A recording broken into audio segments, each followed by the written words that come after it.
अभी हाल में ही डिबेट हुआ है डज गॉड एग्जिस्ट पे, जावेद अख्तर साहब और मुफ्ती इस्माइल नदवी साहब के बीच में।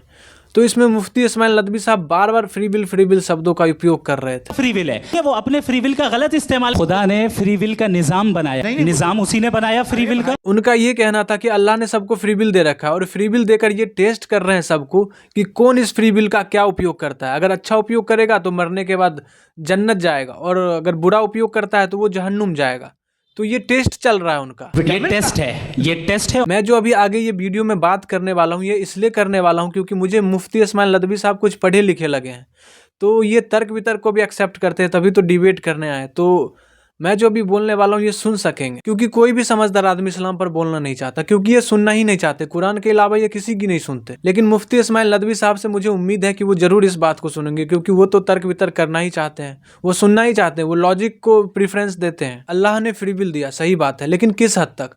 अगर कोई कुरान के अलावा कुछ और सोचे या कुछ और करना चाहे तो क्या इसकी इजाजत कुरान देता है? ये कैसा फ्री विल है कि एक आसमानी किताब है, जो उसमें लिखा हुआ है उसी को मानना होगा, और अगर तुम उसके खिलाफ जाते हो तो तुम इस्लाम के खिलाफ गए। कोई अगर उस किताब की बात को नहीं मानता है या उस पर श्रद्धा नहीं रखता तो वो जहन्नुम में जाएगा। ये कैसा फ्री विल है? सच में अगर आपको जानना है कि फ्री विल है क्या तो बुद्ध की बातें सुनो। वो कहते हैं अपदीपो भवा, तुम किसी और की बातें मत मानो, चाहे किताब में लिखा है, चाहे मैं ही जो कह रहा हूँ वो भी मत मानो।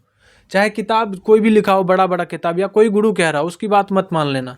जब तक तुम्हारे भीतर वो बात ना उतरे, तुमको सही ना लगे, तब तक उस बात को मत मानना, चाहे कितना भी बड़ा बात कोई कह रहा हो, कितना भी बड़ा आदमी कह रहा हो। इसको सच में कहते हैं फ्री विल। इस्लाम में अगर अभी थोड़ी सी मिठास है, थोड़ी सी गहराई है, तो वो सूफीवाद के वजह से। ये इस्लाम से ही निकली एक धारा है, लेकिन सब जानते हैं कि ये इतनी आसानी से फली फूली नहीं। बहुत सारे लोग मारे गए। मैं कुछ प्रमुख सूफी का नाम बोलता हूँ जो ये इस्लामिक सत्ता द्वारा मारे गए।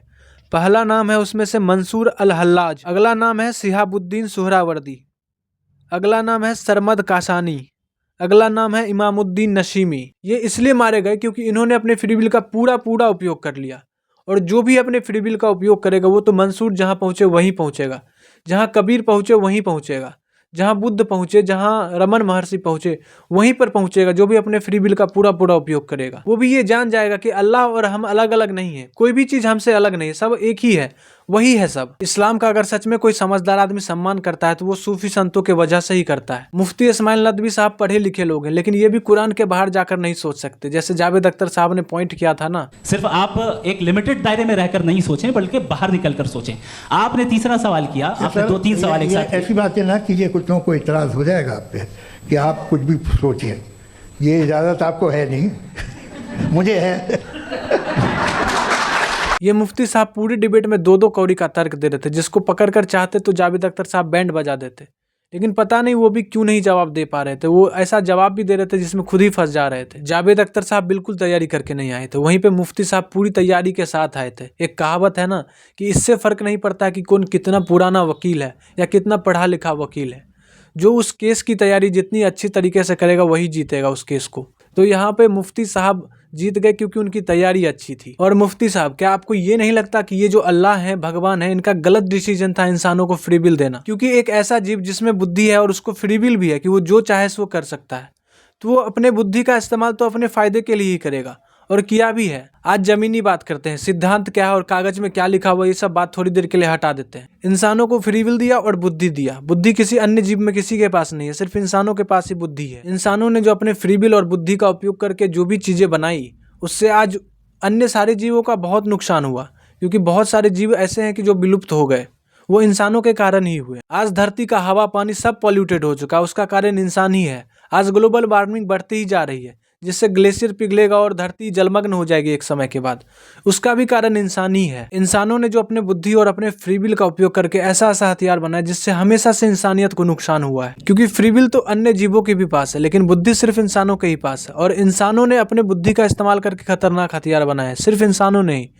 और जानवर तो लड़ते भी है तो अपने नाखून से, दांत से, या अपने शरीर से, तो वो लड़ते भी तो आमने सामने वाले जो भी हैं उससे लड़के मरते हैं। लेकिन ये जो इंसान हथियार बनाया है, इससे कितनी नुकसान हुई है। ये जैसे परमाणु बम बनाया, उसने एक बार में लाखों आदमियों को मार दिया।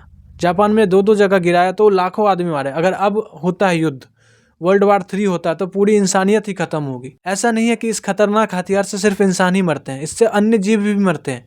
क्योंकि उस जगह पे ऐसा नहीं है कि सिर्फ इंसान ही रहते होंगे, पेड़ पौधे, अन्य जीव जो पालतू भी होते होंगे, और बहुत सारे चिड़िया, जानवर जो भी हैं, सब मरते होंगे। और उसी बुद्धि और फ्री विल के इस्तेमाल से देखो गाजा में इतने नरसंहार हुए, और कहीं पे लोग बम बांध कर चले जाते हैं, वो भी फट जाते हैं। ये सब तो फ्री विल और बुद्धि का ही उपयोग करके करते हैं ना। तो जो अल्लाह है, भगवान है, वो तो त्रिकालदर्शी है, वो तो प्रेजेंट, पास्ट, फ्यूचर सब कुछ जानता है। तो ये भी जानता होगा कि आगे चलकर इंसान इतना नरसंहार करेगा, ऐसे ऐसे बुद्धि का इस्तेमाल करेगा, फ्री विल का गलत इस्तेमाल करेगा।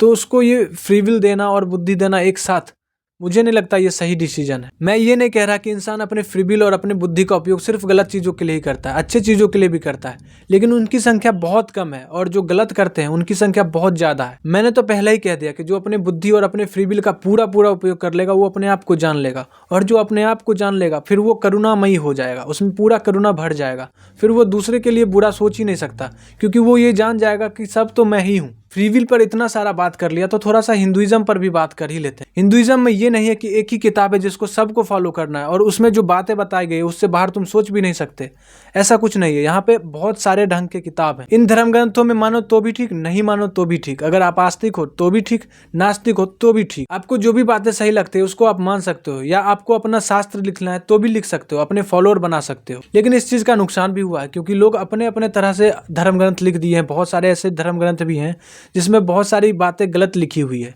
जिसको नहीं होना चाहिए। अब आपको ये सब देख कर लग रहा होगा कि अरे हिंदू धर्म में तो कोई फाउंडेशन ही नहीं है, जिसको जो मन आ रहा है वो अपना शास्त्र लिख रहा है, जिसको जो मन आ रहा है वो कर रहा है। लेकिन ऐसा नहीं है, क्योंकि हिंदू धर्म या सनातन धर्म की जो फाउंडेशन है वो है आत्मज्ञान, आत्म साक्षात्कार। हिंदू धर्म एक वैदिक धर्म है, यानी कि वेद ही इसके प्रमुख ग्रंथ हैं। अब वेद जो है वो दो भागों में बटे हुए हैं, एक कर्मकांड, एक ज्ञान कांड। अब वेद के जो अंत है वेदांत, जिसके शीर्ष ग्रंथ है वो है वेदांत, उपनिषद। अब उपनिषद में ज्ञान की बातें की गई है, आत्म साक्षात्कार की बात कही है, ब्रह्म साक्षात्कार की बात कही गई है। तो हिंदू धर्म का जो निचोड़ है वो है ब्रह्म साक्षात्कार, और सारी बातें जो रीति रिवाज, मान्यताएं वगैरह वगैरह, ये सब साइड की बातें हैं। जो असली बात है, जो इन सब से होकर जो सबसे ऊंची जगह पहुंचेगा वो है ब्रह्म साक्षात्कार।